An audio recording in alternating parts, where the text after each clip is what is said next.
আসসালামু আলাইকুম প্রিয় দর্শক, welcome back to my channel Fatema Akter and family blogs. আশা করছি আপনারা সকলে আল্লাহর রহমতে ভালো আছেন, আমিও ভালো আছি।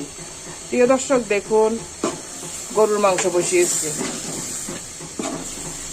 প্রায় 40 মিনিট হয় গরুর মাংসটা আমি বসিয়েছি।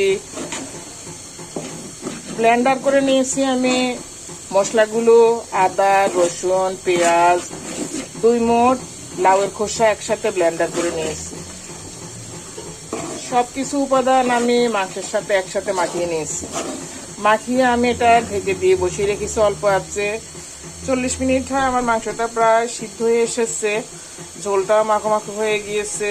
দেখুন লাউয়ের খোসা দিয়ে সব মশলা দিয়ে মাংসটা আমার সুন্দরভাবে রান্না হচ্ছে। দেখতে থাকুন এটাকে আমি কিভাবে প্রসেসিং করছি।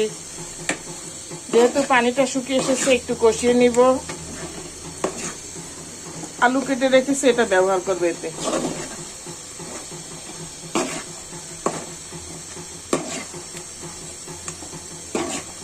এলাচ, গোলমরিচ, দারচিনি, লং এগুলো আস্ত দিয়ে দিয়েছি মাখানোর সময়।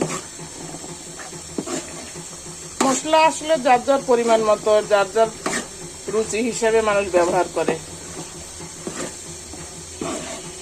কেউ মশলা একটু বেশি পছন্দ করে, কেউ আবার একটু কম পছন্দ করে।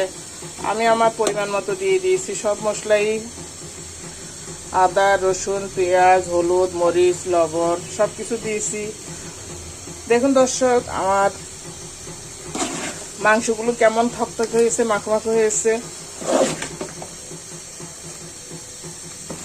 যখন আমি এটা আলু ব্যবহার করব, একটু ঝোল দিব। দেখুন